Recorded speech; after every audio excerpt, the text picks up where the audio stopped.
Have you ever seen someone walk into a room and change the whole story without even realizing it? He showed up late, dressed in worn jeans and work boots, just trying to make it to his daughter's parent-teacher meeting on time. But what he didn't know was the woman standing at the front of that room, the school principal, was about to see something in him that no one else ever had. This is a story about second chances, about kindness that arrives in dusty flannel, about love that doesn't ask for permission, but quietly finds its way into the places we thought were too broken to feel again. If stories like this move you, stories filled with warmth, heart, and healing, consider subscribing to the channel. It means the world to us, and it helps more people discover the kind of storytelling that reminds us how powerful love can be. Now, let's begin. He showed up late and dirty to the parent-teacher meeting, but the principal asked to marry him. The chairs were lined in rows, plastic and squeaky under the weight of nervous parents. Posters of jungle animals with bold, block-lettered values.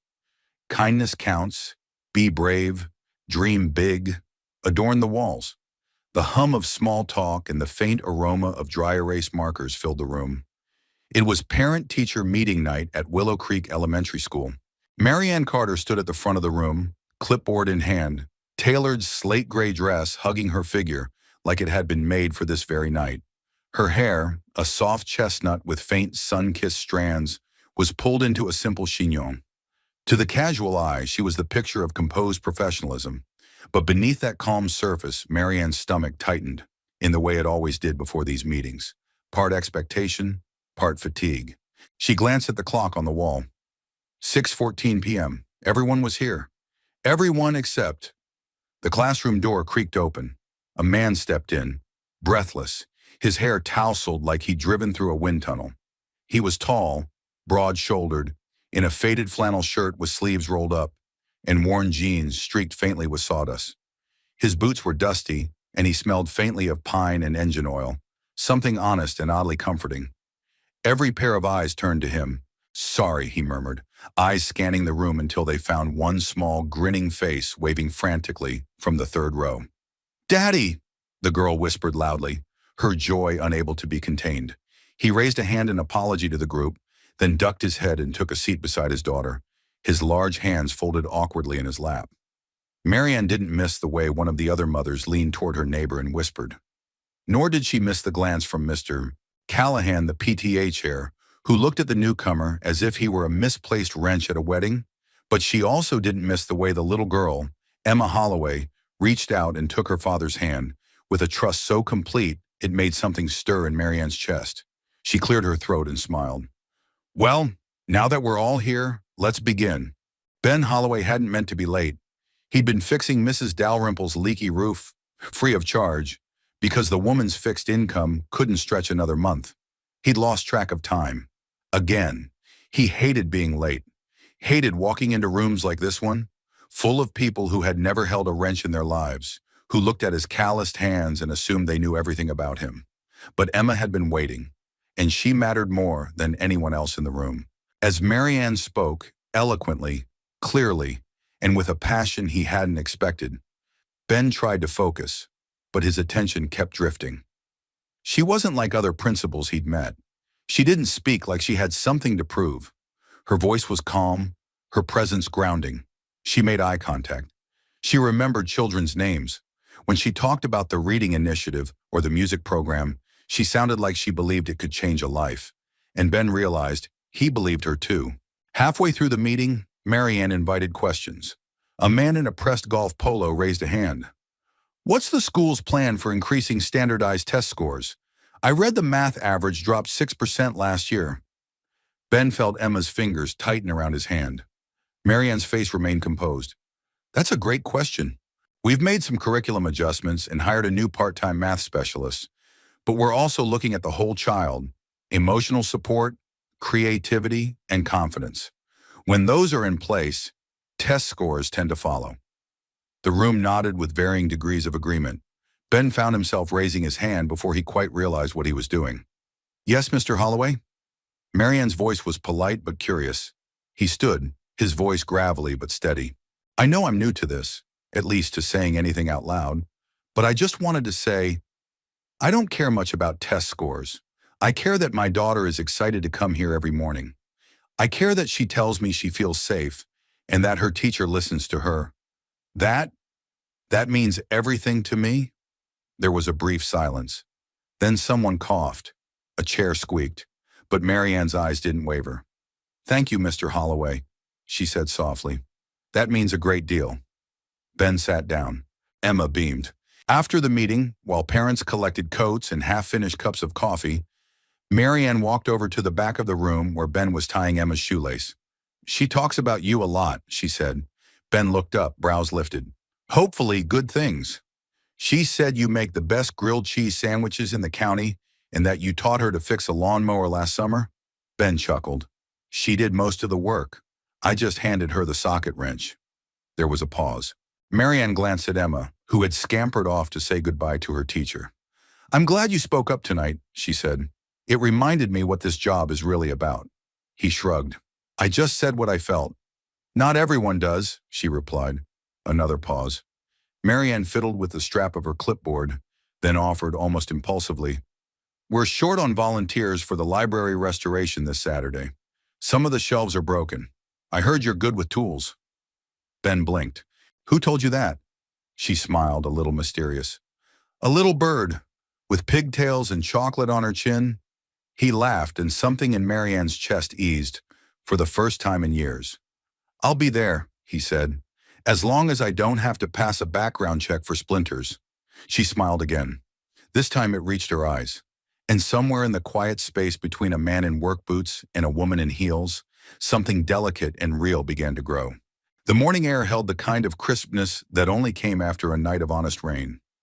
Maple leaves danced down the sidewalk, their golden red hues catching glints of early sunlight like tiny stained glass windows.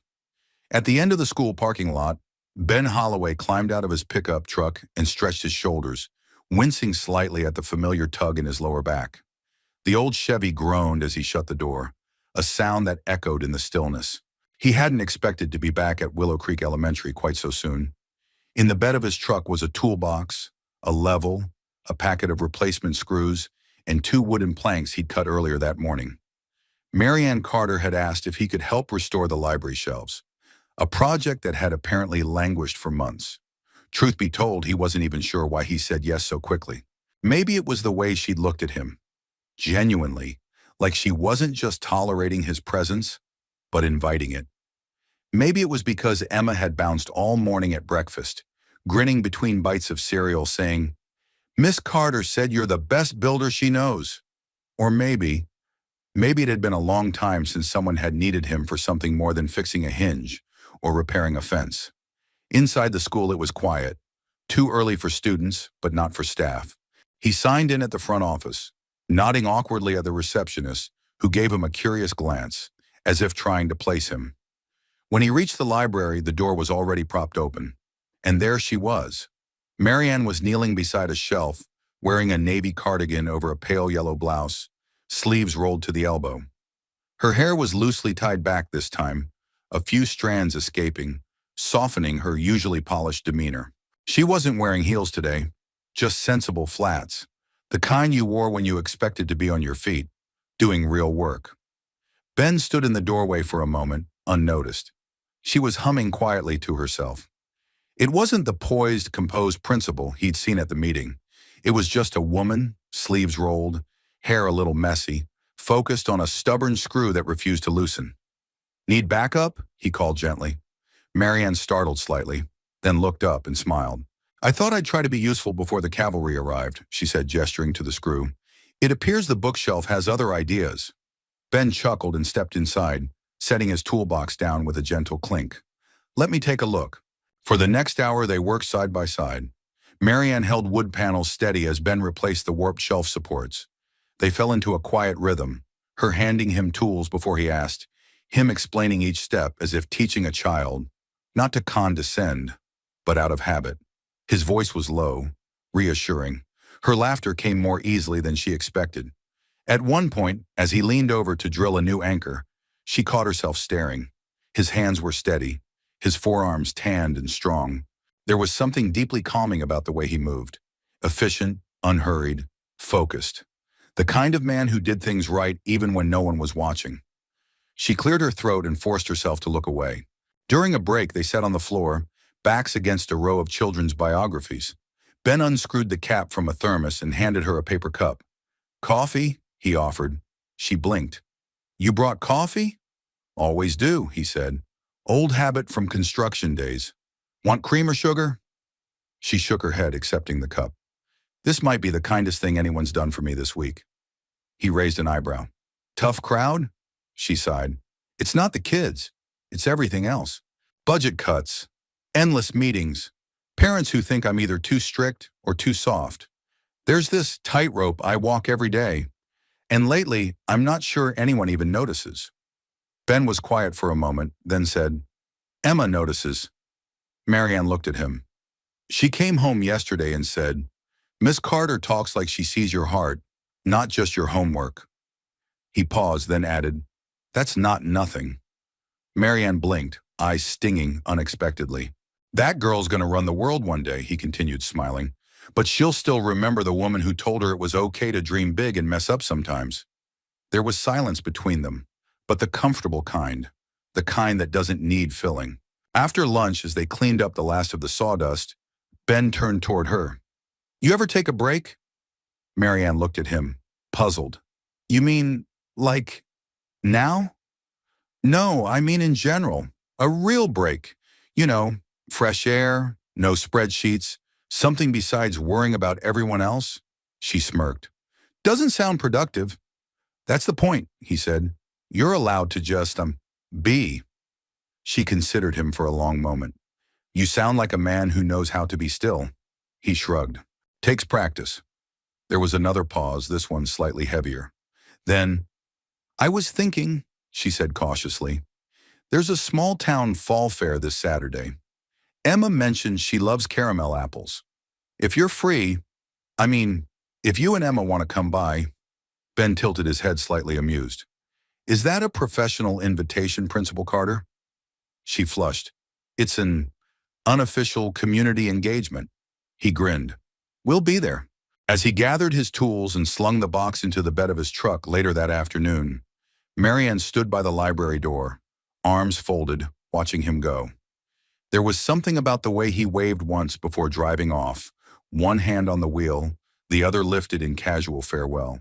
It was simple, undramatic, but something in her chest ached a little when he turned the corner out of sight.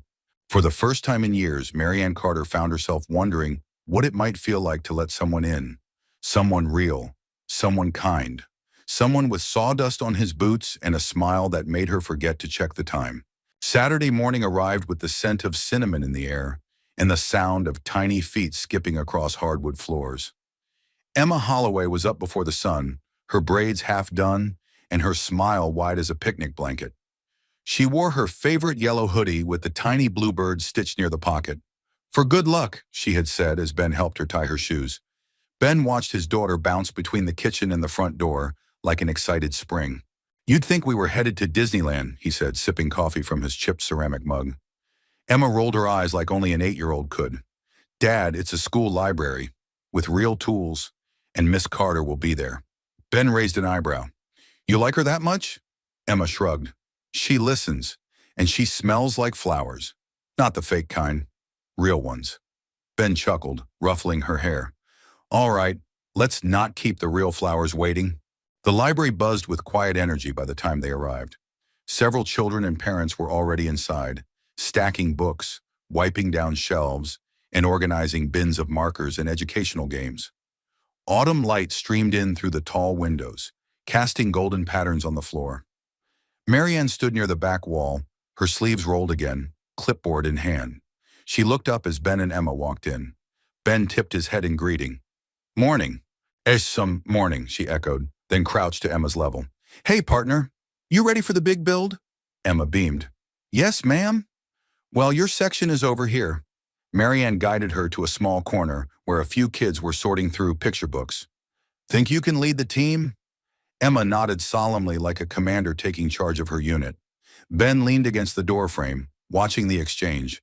Marianne had a way of speaking to children. Not at them, not over them, but directly, respectfully. She crouched when she spoke, matched their pace, gave them time to answer. It wasn't just a job to her. It was a calling. He hadn't seen that in a long time. Marianne handed Ben a short list. These are the final shelves we've got to brace today. They're still wobbly and dangerous if a kid tries to climb them.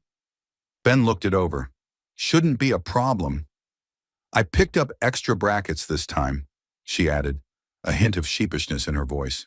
I'm learning. Extra brackets, he repeated with mock solemnity. You really are a fast learner. She laughed, brushing a strand of hair behind her ear. And I even brought donuts this time. I heard that's how you keep volunteers happy. Ben grinned. Now that's good leadership. The morning passed with a satisfying rhythm. Wood clinking, drills buzzing softly, children giggling in the corners as they found forgotten books they thought had disappeared forever. Emma led a crew of 3 other second graders in creating a reading cave under the window ledge, complete with pillows and a hand-drawn sign that read, "No bullies, no loud talkers, only dreamers." Marianne crouched nearby, organizing science books when she glanced over and caught Ben staring at the sign. Your daughter, she said, might be the next Secretary of Education. Ben smirked. Or president.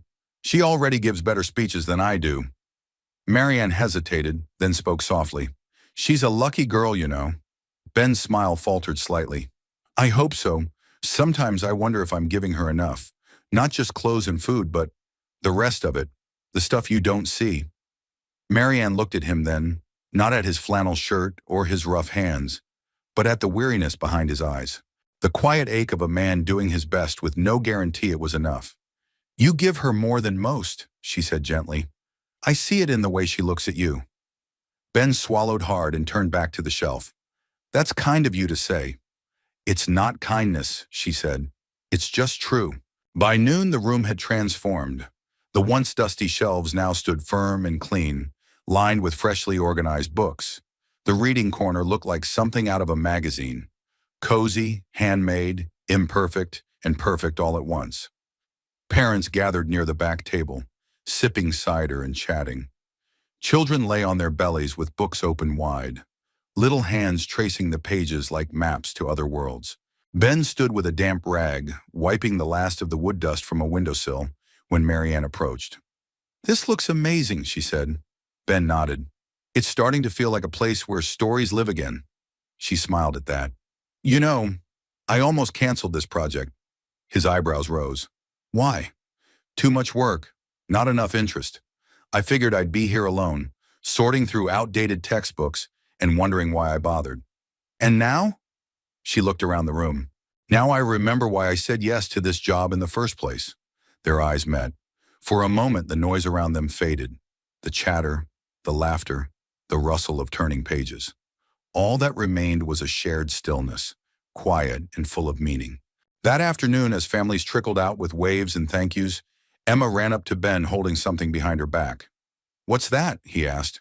She pulled out a small card, crayon-colored with uneven letters.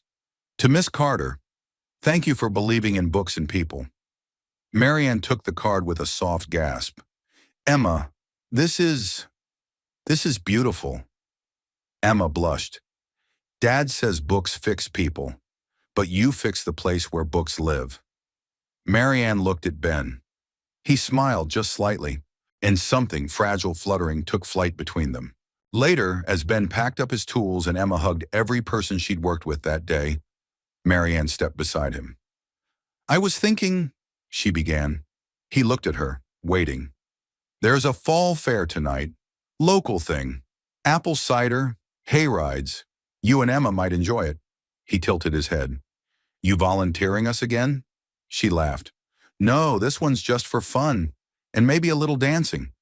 Ben raised an eyebrow. I don't dance. I'll make a note of that, she said with a teasing smile. But maybe I'll see you there. Maybe, he said, and for the first time in years he found himself wanting to be seen. The first Monday after the library project arrived quietly, carrying with it the earthy scent of wet leaves and the soft hush that only small towns know in early autumn. Marianne Carter arrived at school just after 7, balancing a cardboard tray of coffee in one hand and a folder full of weekly reports in the other. Her heels clicked a gentle rhythm down the hallway, echoing in the hush before the day began. The library door was still ajar from the weekend, and something drew her in. She paused on the threshold. It looked different in the morning light. The wood shelves gleamed faintly under the soft golden rays streaming through the windows. The new reading nook, the Dreamer's Cave, as Emma had proudly named it, was already sprinkled with a few crayon drawings and a forgotten teddy bear tucked between pillows. But it wasn't the decor that stopped Marianne in her tracks. It was what sat neatly on the checkout desk, a bright red apple, and a folded note. Marianne set her coffee tray aside and picked up the note. It was written in blocky, oversized letters with a pink glitter pen. Dear Miss Carter, thank you for making my school feel warm. I think you're like a book, kind on the outside, but even better when you read the inside. Love, Emma Holloway. Marianne felt something give in her chest, like a crack widening in a long-sealed door. She stood there for a long moment, hand lightly resting over the words, before finally folding the note and slipping it carefully into her leather planner, between pages she never wanted to lose. In room 204, Emma sat with her chin resting on one palm, drawing a map of Friendtopia, a make-believe land where all teachers have wings and everyone eats pancakes on Tuesdays. Ben had dropped her off that morning with his usual lopsided smile and a reminder to be kind and eat all her lunch. But today, Emma was more excited than usual. She'd watched her dad linger at the front gates just a few seconds longer, as if looking for someone. And though he hadn't said it out loud, Emma could feel something changing. Not big like an earthquake, but quiet, warm, like sunlight on a window pane. At noon, Marianne slipped into the teacher's lounge and poured herself a cup of tea. She was halfway through checking the week's lunch schedule when Mrs. Young, the third-grade teacher, with a fondness for pearls and pointed opinions, sat down across from her. I heard the library looks incredible, she said, not looking up from her salad. Marianne nodded. It came together nicely. You had that Holloway fellow helping, didn't you? The way she said it, that Holloway fellow, was sharp enough to cut through linen. Marianne kept her tone even. Yes, he donated his time and materials. Couldn't have done it without him. Mrs. Young sniffed. He's unconventional. Marianne set her cup down slowly. He's also kind and reliable and a devoted father. Mrs. Young said nothing, just picked a crouton from her bowl. Marianne stood. Sometimes the people who come in late and dusty are the ones who care the most. She left the room without waiting for a reply. That afternoon, Ben arrived early to pick up Emma. He leaned against the hood of his truck, a thermos in hand, watching the red and yellow leaves spiral down from the trees that lined the school's front yard. It was the kind of quiet moment he rarely allowed himself. He wasn't a man who made space for reflection. There was always another roof to patch, another bill to stretch, another load of laundry to do. But lately, since that library morning, he'd found himself replaying Marianne's smile in his mind like a favorite song he hadn't realized he knew the lyrics to. She made him nervous, not in the clumsy teenage kind of way, but in the way that made him hope again. And that was scarier. He hadn't hoped in years. The school doors opened, and Emma came bounding down the steps, her backpack bouncing with each stride. But instead of heading straight for him, she detoured, straight to Marianne, who was speaking with a teacher by the entrance. Emma tugged gently on her sleeve. Miss Carter, she whispered, did you get my note? Marianne crouched to her level. I did, and it was the best thing I've read in a long time. Emma's eyes lit up, and she leaned in, whispering, Dad says you read people better than books. I think he likes you. Marianne blinked. Emma's grin was mischievous but sincere. You can like him back if you want. I won't mind. That evening, Marianne sat at her kitchen table, surrounded by papers and performance reports, but her eyes kept drifting to the small pink envelope tucked between the salt shaker and her tea mug. She hadn't replied to the note, not in writing anyway, but she had an idea. She pulled a sheet of paper from her planner, the kind with thick cream stock and a soft finish. Her handwriting was always neat, left over from a mother who had once been a calligraphy teacher. She uncapped a pen, thought for a long while, and then began to write. Dear Emma, thank you for your note. Books are some of my favorite things in the world, so being compared to one is the highest compliment I can imagine. You are brave and bright and wonderfully honest. Never lose that. And tell your dad, I like him too. Sincerely, Miss Carter. She sealed the note with a small smile and set it by the door, ready to slip it to Emma tomorrow. Something was unfolding, slowly, gently, like a flower turning toward the sun. And though Marianne didn't know where it would lead, for the first time in years, she wasn't afraid of the unknown. She was simply ready. The fall fair in Willow Creek had a charm that belonged to another era. Paper lanterns hung from power lines, bobbing gently in the cool evening breeze. Local bands strummed guitars from the town square gazebo. Booths lined the sidewalks, caramel apples, kettle corn, handmade quilts, and jars of golden honey. Children darted between hay bales with painted faces and sticky fingers. The air smelled of cinnamon, wood smoke, and roasted peanuts. Ben Holloway stood near the edge of the crowd, hands in the pockets of his worn jacket, his eyes scanning for one small figure in a yellow hoodie and another taller one in navy blue. Emma had run off with her classmates minutes earlier, promising to stay where the caramel is. That left Ben awkwardly alone, trying to pretend he didn't feel out of place among the sea of couples and families in nicer clothes and cleaner boots. "Looking for someone?" a familiar voice asked behind him. He turned. Marianne stood a few steps away, her face glowing in the light of the overhead lanterns. She wore a wool coat the color of deep burgundy and a scarf with autumn leaves embroidered in gold thread. Her hair was down, soft waves tumbling over her shoulders. She looked nothing like the woman who commanded a school office, and everything like someone who might have stepped out of a memory you didn't know you'd kept. Ben gave her a small smile, just keeping an eye on Emma. She said something about riding a goat. "I'm pretending that's not literal." Marianne laughed. "It's literal. There's a petting zoo. I already warned the staff." They stood for a moment, listening to the distant squeals of children and the soft twang of banjo chords drifting through the evening air. "You're not with anyone?" he asked, then winced. "I mean, not that you should be. I just figured someone like you." "Someone like me," she teased gently. Ben scratched the back of his neck. "You know, graceful, organized, wears coats that don't have drywall dust in the pockets." She looked at him with something close to fond amusement. "Well, someone like me was hoping someone like you would show up." Ben met her eyes, surprised by the simplicity of her tone. There was no artifice, no coyness, just truth, offered like an open hand. They walked, past the booths, down the quiet side streets where porch lights flickered on with the slow hush of twilight. Their conversation meandered, unhurried, like two people rediscovering language after too long in silence. Marianne told him about her college years in Eugene, where she had once dreamed of being a writer. Children's books, and she said, illustrated, hopeful, whimsical. Then I interned in a classroom and realized the kids were the story. Ben spoke of working construction from 18, traveling between jobs, never staying anywhere too long, until Emma was born and the world turned small in the best way possible.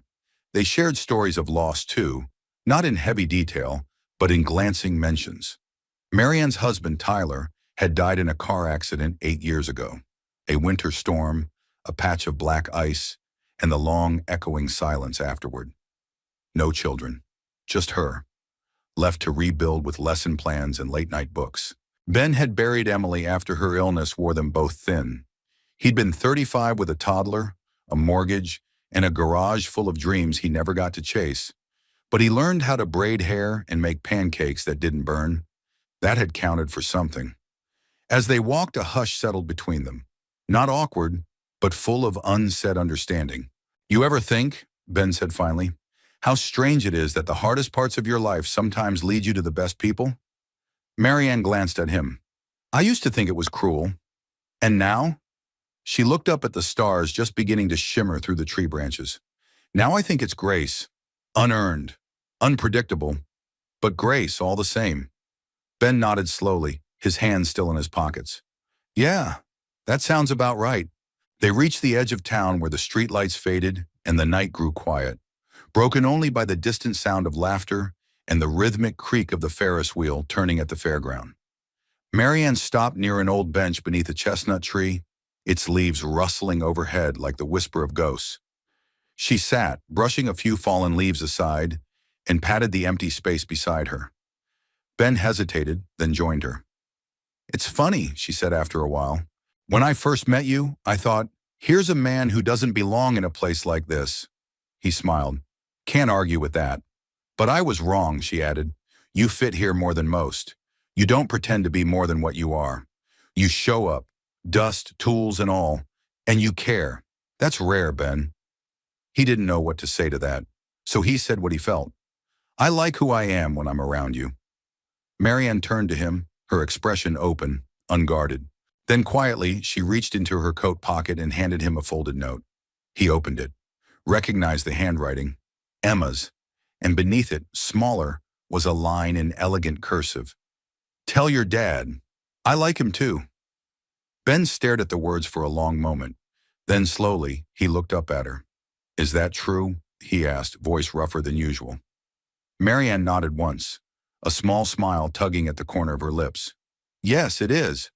And in the quiet that followed, with autumn leaves whispering above them and the town aglow in the distance, Ben Holloway, who had spent years fixing broken things, felt something inside him begin to heal.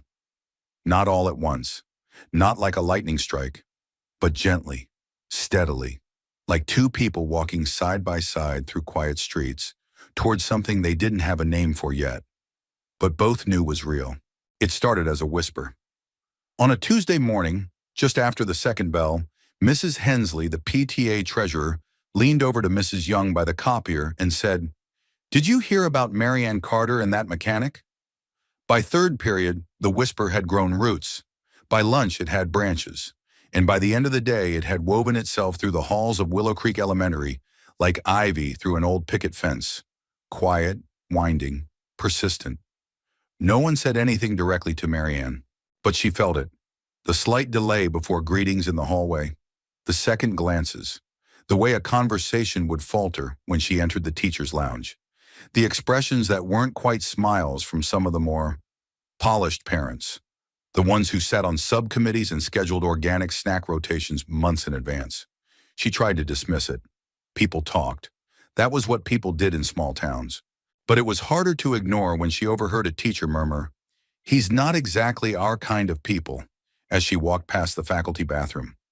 Or when the superintendent's assistant emailed her to remind her, subtly, that the school board expected professional discretion in all off-campus activities.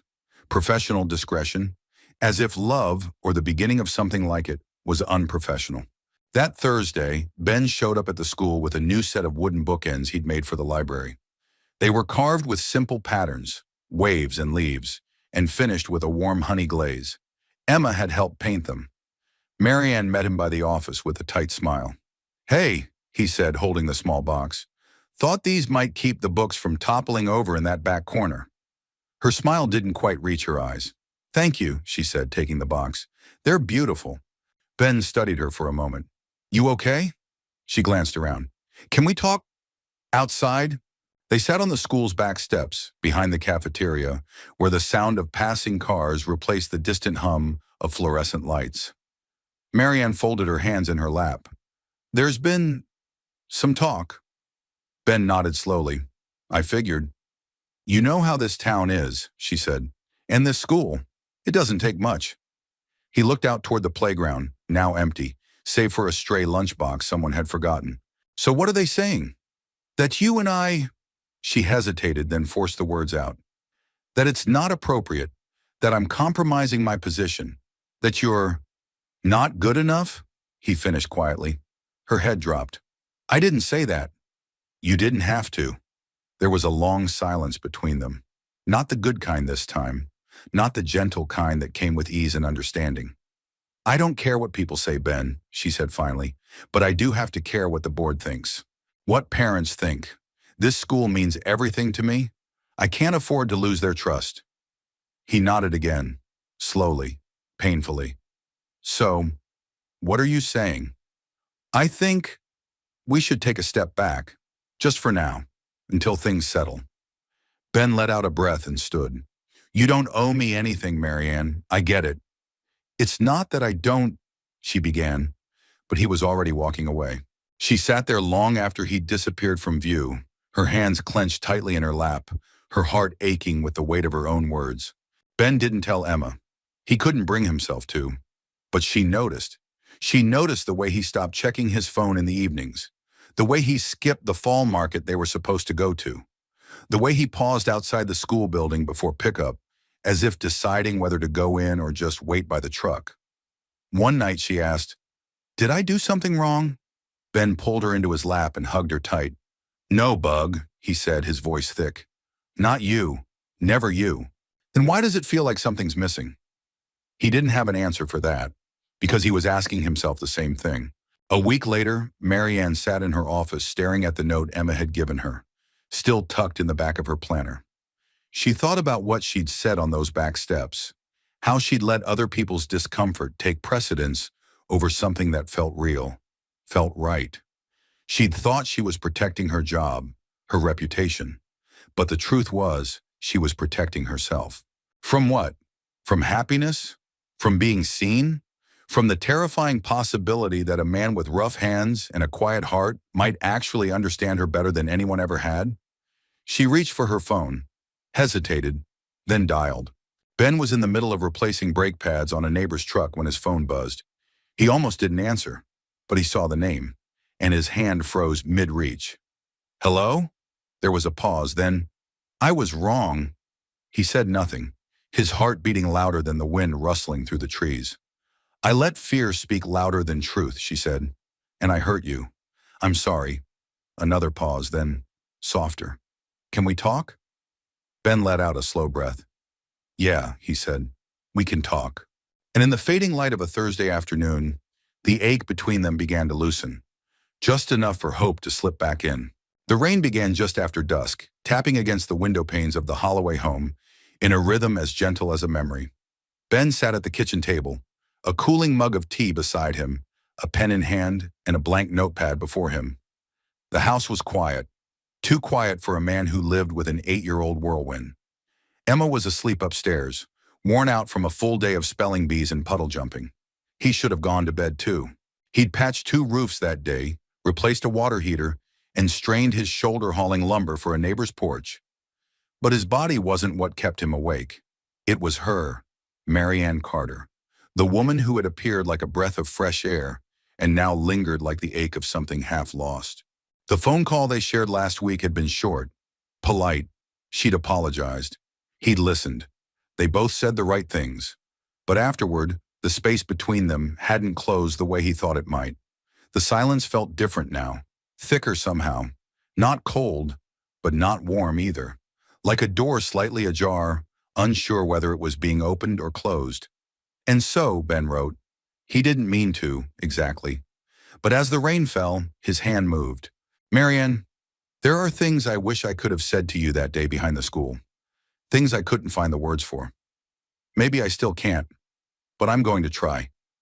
His handwriting was slow and deliberate, the kind forged from years of signing invoices and jotting hardware measurements on scraps of wood. He paused often, crossing things out, rewriting lines until they felt honest. "I've spent most of my life feeling like I was always a little out of place. Too quiet, too messy, too ordinary for most rooms. But when I was with you, I didn't feel that way. I felt seen. And not for the things I do or don't have, but for who I am." He swallowed, glancing at the dark window and his own reflection staring back. "I understand why you needed to take a step back. You've built something good, something meaningful. I'd never want to be the reason you lost that. But I want you to know, I never once felt ashamed of being with you. Not for a second." The letter went on, soft and steady, like a man building something with his hands and heart. When he finished, he folded the paper, slid it into an envelope, and tucked it in the drawer beside the refrigerator. He never intended to send it, but somehow just writing it made it easier to breathe. The next morning, Emma wandered into the kitchen in her polka dot pajamas, rubbing her eyes. "Dad, why didn't you sing last night?" Ben poured her orange juice. "Sing what?" "You always hum something when you do dishes." "I couldn't sleep. It was too quiet." Ben smiled softly. "Sorry, Bug. I had a lot on my mind." Emma studied him with a seriousness far beyond her years. "Is it about Miss Carter?" Ben hesitated. "Why do you ask?" "Because you talk less when you miss someone," she said. "And you've been real quiet this week." Ben knelt down, brushing a strand of hair from her forehead. You're a smart one, you know that? Emma grinned. I know lots of things, like, I know where you keep the candy you think I don't know about. He laughed and kissed the top of her head. Go get dressed, you'll be late. That afternoon, while Ben worked on a cracked fence near Main Street, Emma wandered through the school library during her recess. The room was quiet, the way she liked it, smelling faintly of wood polish and paper. She slipped behind the desk where Miss Carter sometimes left her stickers and notes. There, tucked into a drawer, she found a folded sheet of paper with her name written across the front in blue ink. Her eyes lit up. She opened it carefully. Dear Emma, thank you for your note. Books are some of my favorite things in the world, so being compared to one is the highest compliment I can imagine. You are brave and bright and wonderfully honest. Never lose that. And tell your dad. I like him too. Emma folded the letter slowly, holding it against her chest. Then she had an idea. That night, as Ben grilled cheese sandwiches in the kitchen, Emma snuck over to the fridge. She opened the drawer near the bottom, his drawer, looking for the chocolate bar she'd seen him stash last week. But instead, her fingers brushed an envelope. She pulled it out. No name on the front. She peeked inside, read, and blinked. It wasn't candy. It was love, or something like it. And it wasn't meant for her, but maybe, just maybe, it was meant for something. The next morning, Marianne walked into her office to find an envelope on her desk. She recognized the handwriting instantly. Her fingers trembled as she opened it. Line by line, she read. She didn't cry. Not at first. Not until she reached the part about feeling seen, about never being ashamed, about the quiet things that most people didn't have the courage to say out loud. She folded the letter gently, held it in her hands for a long time and whispered, "Why didn't you give this to me?" But deep down, she already knew. Because love, real love, isn't loud. It waits. It hopes. And sometimes, it needs a little help from an 8-year-old girl who believed in letters more than logic. The Willow Creek Fall Showcase was the kind of small-town event that didn't make headlines but lived forever in photo albums and hearts. Folding chairs lined the multi-purpose room. String lights twinkled along the windows. The PTA had gone all out this year. Homemade pies, cider in mason jars, a raffle table with a giant stuffed bear, and a stage framed by hand-painted leaves.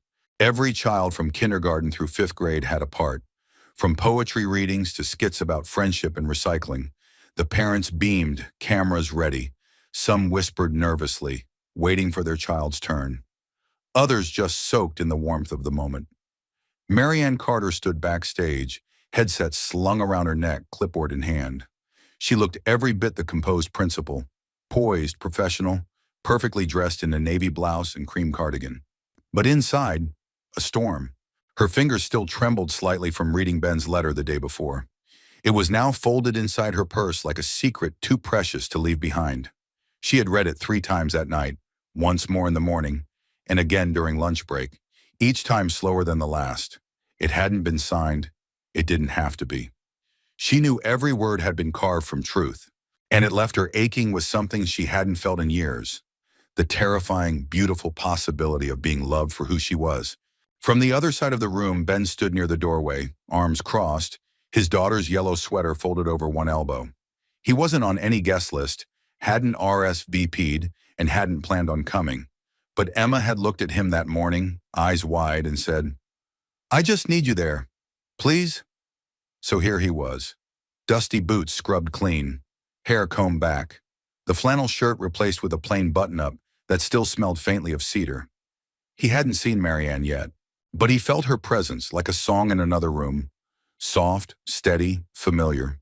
Backstage, Emma waited behind a curtain, feet swinging slightly in nervous anticipation. Her part was near the end. She wasn't singing or acting. She was reading something she had written, a poem.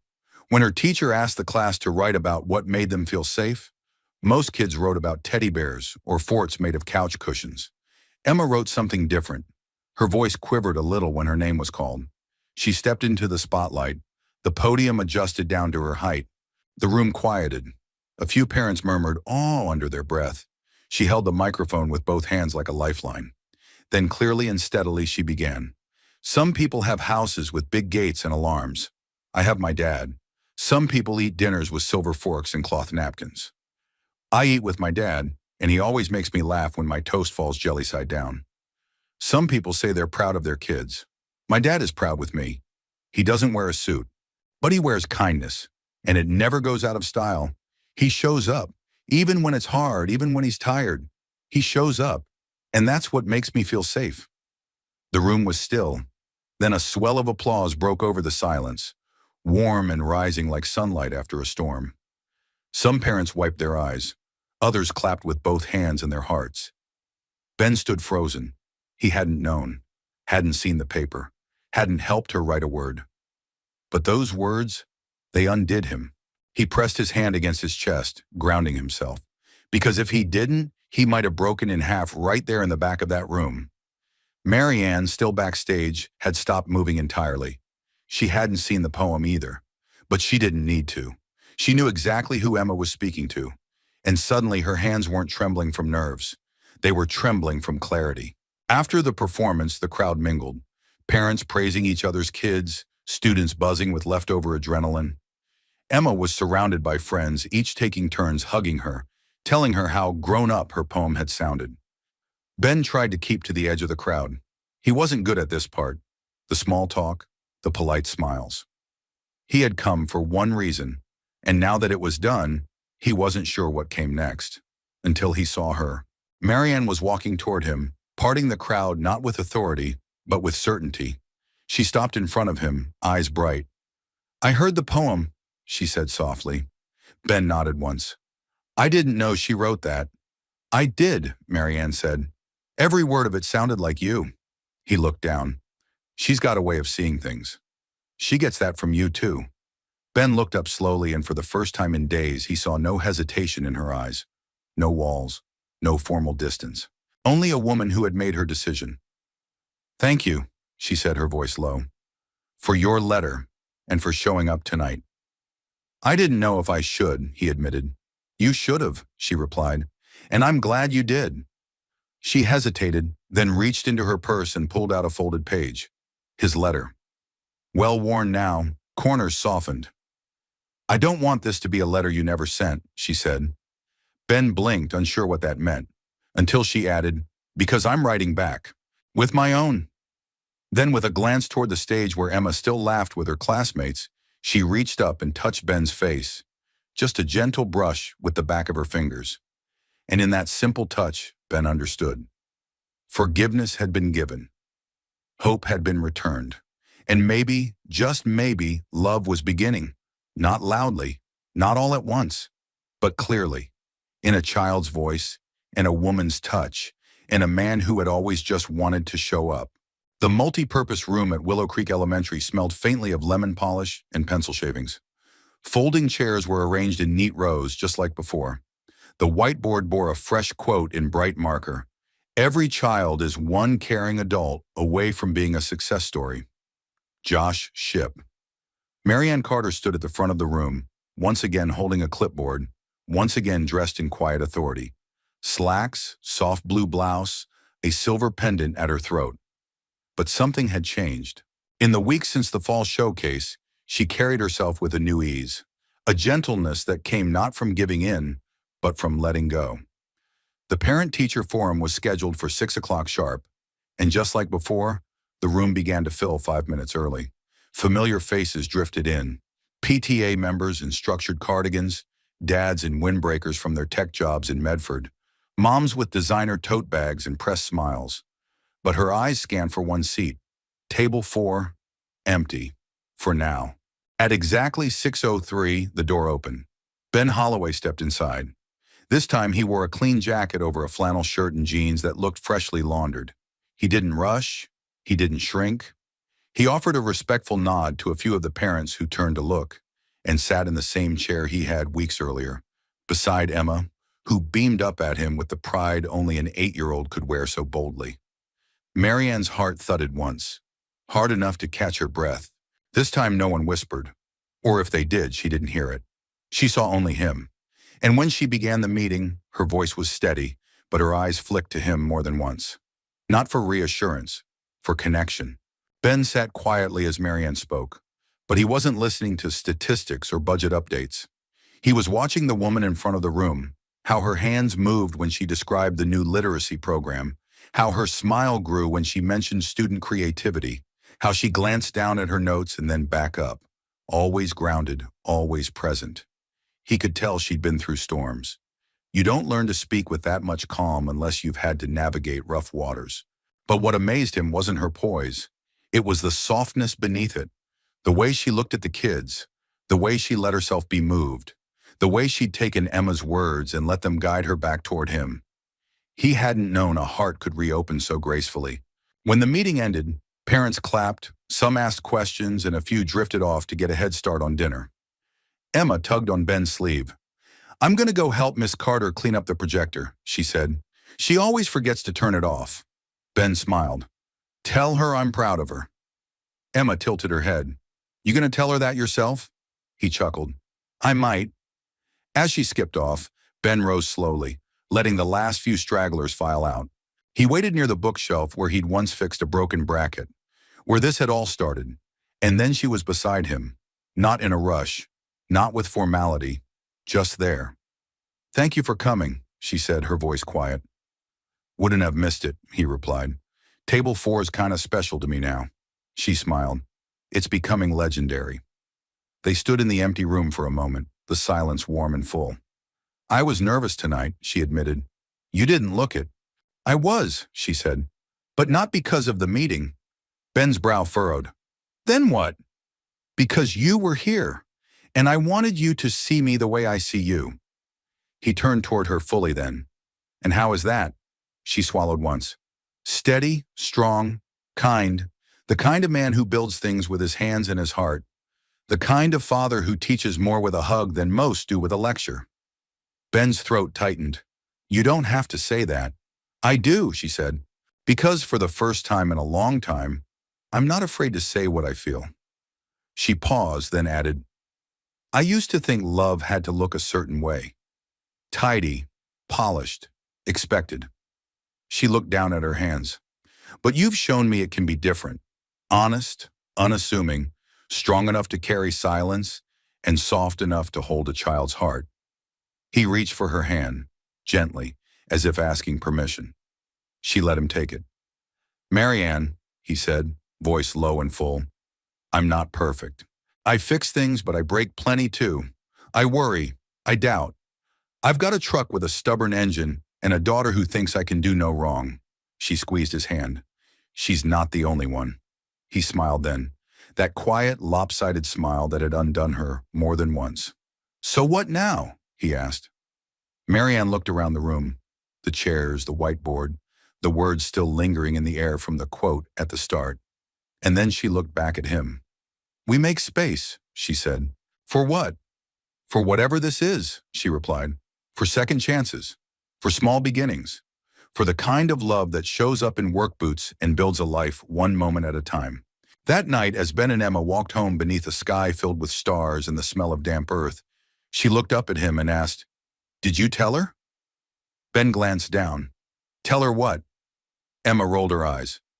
"That you love her." He chuckled. "No, not yet." "Why not?" "Because sometimes," he said, "you don't need to say it to mean it." Emma considered that. "You're still going to say it though, right?" Ben looked ahead, where the porch light of their house glowed like a promise. "Yeah, Bug," he said, "I think I will." Snow had come early to Willow Creek. By the first week of December, the rooftops were dusted with white, and the tall pines lining Main Street looked like someone had sifted powdered sugar over their branches. Twinkle lights blinked from every shop window. Children walked home bundled like marshmallows, their laughter puffing into the cold air.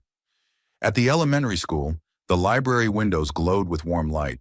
Inside, the old room had been transformed yet again, this time with garlands of construction paper snowflakes, handmade ornaments, and a small fir tree Emma and her classmates had decorated with glitter, glue, and pure determination.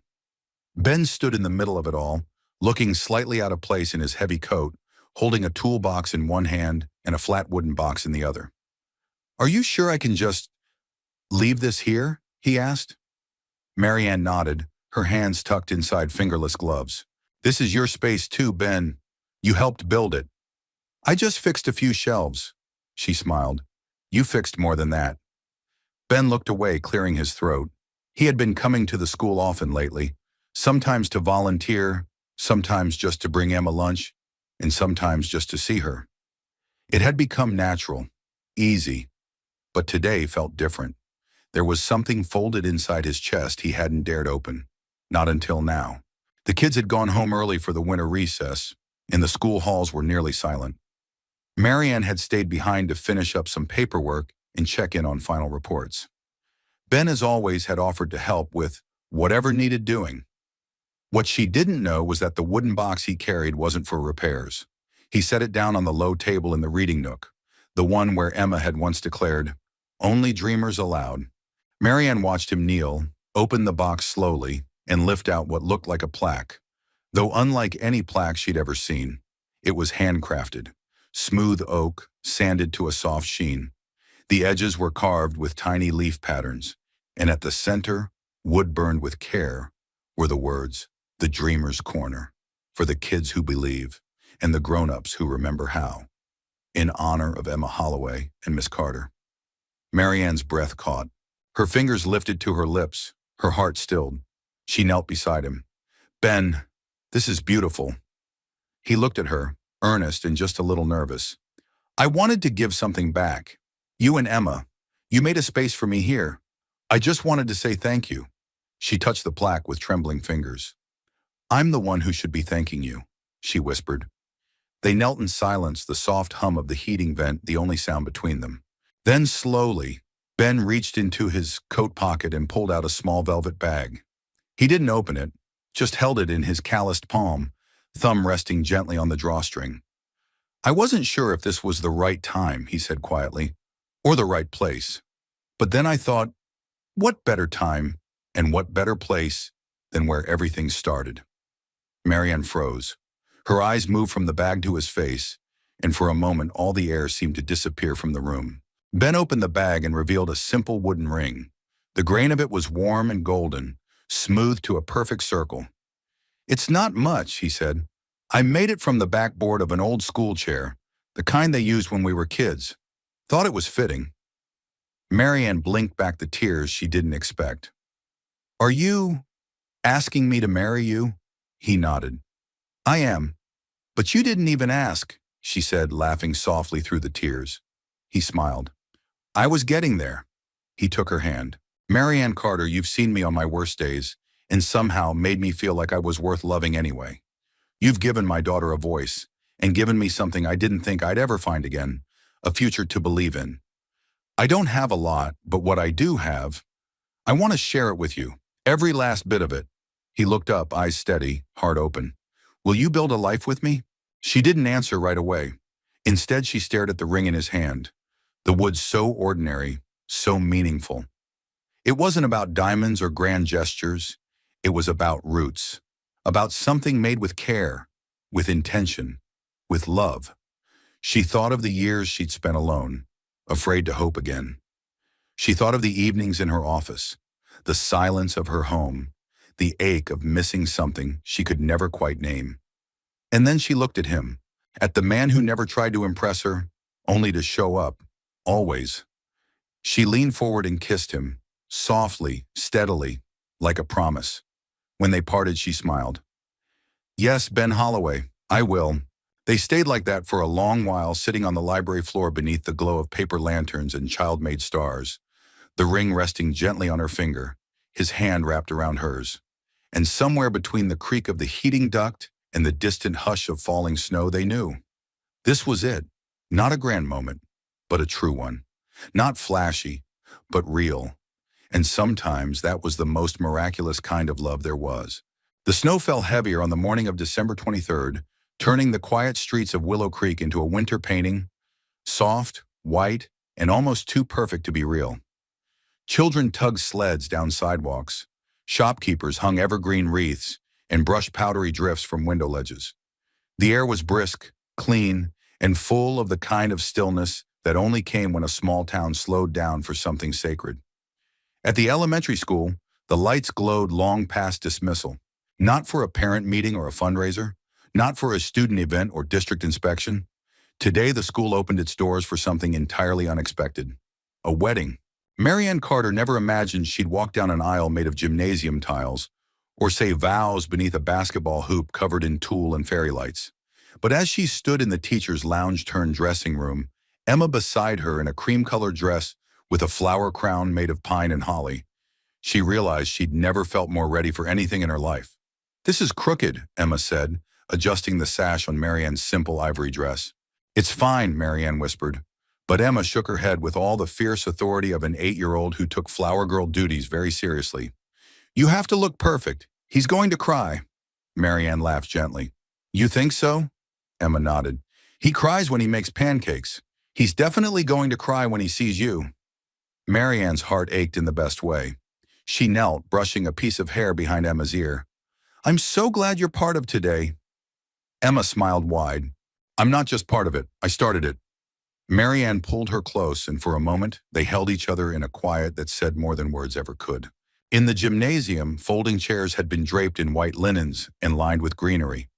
There was no string quartet, no custom flower arrangements, no grand procession. But there were warm drinks in mason jars, smiling neighbors, and laughter echoing from every corner. The town had shown up, even the ones who once whispered, especially them. At the front, Ben stood in a dark gray vest and a crisp white shirt Emma had picked from the thrift store, because it makes you look like someone on TV who gets the girl in the end. His boots were polished. His hands trembled only slightly. "Ready?" someone whispered behind him.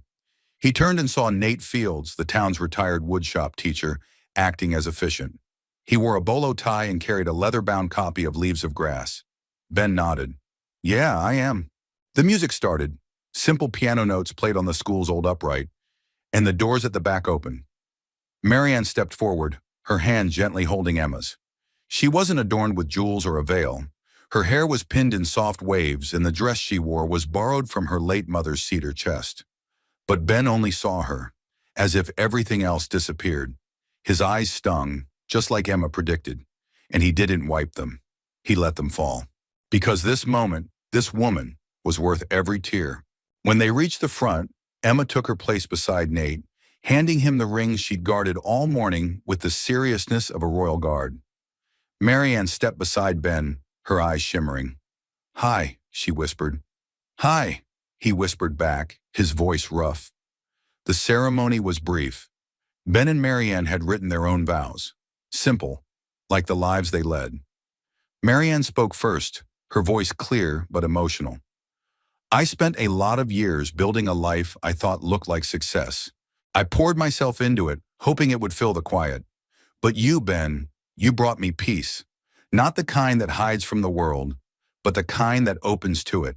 You made me believe in small miracles again, and I promise to show up for you, every day, like you've always done for me." Ben took a steadying breath. "I thought I'd already had my chance at love. I thought the door had closed. But then I met a woman who didn't care that I came in late or covered in sawdust. You saw past the mess, and I promised to spend the rest of my life making sure you never forget how much that means to me." The room was still. Even the children were silent. Then Nate smiled, his voice booming with joy. "By the power vested in me by the great state of Oregon and this fine educational institution, I now pronounce you husband and wife." Cheers erupted. Applause. Someone whistled. Emma launched herself forward and hugged both of them at once. Ben wrapped one arm around Marianne and the other around his daughter. And just like that, a family was made. The reception was held right there. Tables pushed together, cookies made by students, hot cocoa in paper cups. Someone put on a holiday playlist, and kids danced between chairs while parents laughed and swapped stories. Marianne and Ben shared their first dance not beneath a crystal chandelier, but under a string of classroom lanterns, their feet moving slowly over tiles scuffed by 1,000 little sneakers. "This is the most beautiful day of my life," Marianne whispered. Ben nodded, holding her close. "Mine too. And it's not just because of the dress," she teased. "Definitely not," he said, leaning in. "It's the flower girl. She's got a knack for matchmaking." Marianne rested her head on his shoulder. "Let's never forget how this started." "We won't," he promised. "Some things, some people, you don't forget." Later, as snow continued to fall and the last of the guests filtered out, Ben, Marianne, and Emma stood beneath the school's entrance awning. The world was quiet again, blanketed in white. Emma tilted her face to the sky. Think it'll stick until morning? Ben looked up.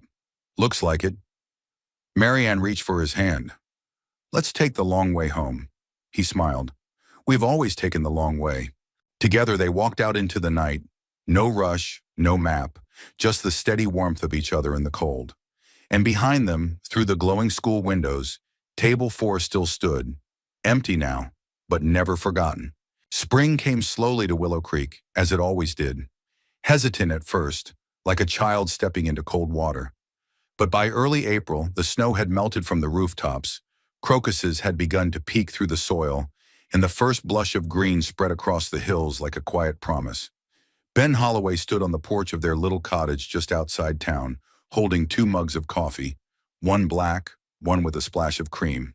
Behind him, the front door creaked open, and Marianne stepped out, barefoot, her sweater sleeves pulled over her hands. Morning, she murmured, her voice still soft with sleep. He handed her the cup. Sun's up. I can see that, she said, smiling. What time is it? Just after 6, the birds insisted. They stood in silence for a few moments, watching as the light crept across the lawn, warming the earth, catching on the wind chimes that Emma had made from old spoons and beads. Their mornings had become like this, unhurried, unremarkable in the best of ways. Life didn't feel like something they had to brace against anymore. It just was. Emma's already up, Ben added. She's in the garage. Marianne lifted an eyebrow. Working on her birdhouse empire? He chuckled. Last I checked, she's building one with a skylight. She's 8. She's your daughter now. What did you expect? Modesty? Marianne smiled, but the weight of that word, daughter, settled in her heart like sunlight. It had been 3 months since the wedding. 3 months since she'd gone from living alone to being part of a family that spoke in laughter and quiet glances and dinner table jokes. Every day still felt new. Every moment still made her grateful in ways she didn't always have words for. That afternoon, the school hosted its annual Celebrate Reading Day. And for the first time, it wasn't Marianne standing at the front of the library. It was Emma. She wore a blue headband, a slightly oversized cardigan, and stood behind the lectern with her poem gripped tightly in both hands. The room was filled with kids, parents, and a few volunteers from town. Marianne watched from the back, her arm around Ben's waist, feeling his heart beat slow and steady beside her. Emma cleared her throat and began. Books are where the quiet kids find their loud, where the hurt kids find their healing, where grown-ups remember how it felt to dream, and where love sometimes hides on page 33. There was a hush, then applause, then hugs and cookies and crayons spilled across the library floor as the children moved on to other stations. Marianne lingered near the shelves, running her fingers along the wood grain that Ben had repaired almost a year ago. It was hard to believe how much had changed in that time, and how much hadn't. The wood was still warm, still strong, just like the man who had rebuilt it. Ben joined her, handing her a napkin with a half-eaten sugar cookie. She nailed it. She really did. You've made this place something special, you know. Marianne shook her head. We did. He kissed the side of her temple, then looked over at table 4, the same one he'd sat at during that very first parent meeting, late and dusty and unsure of everything but his love for his daughter. I used to think that table was where I embarrassed myself, he said. Marianne looked at him. He smiled. But now I think it's where my life started again. That evening, they returned home to the scent of dinner warming in the oven, and Emma dancing around the living room with a book in one hand and a sock puppet in the other. Ben sank into the couch, tired in the way only a man who'd spent all morning assembling playground equipment could be. Marianne sat beside him, curling up with a blanket and resting her head on his shoulder. I never asked, she said softly. That ring you made me, the wood, where did it come from? Ben turned his head just enough to look at her. Old school chair, found it in the back of the library storage closet, probably sat under 100 kids over the years. She touched her ring now, twisting it gently on her finger. It's strong, he said, held all that weight and never broke. Just like us.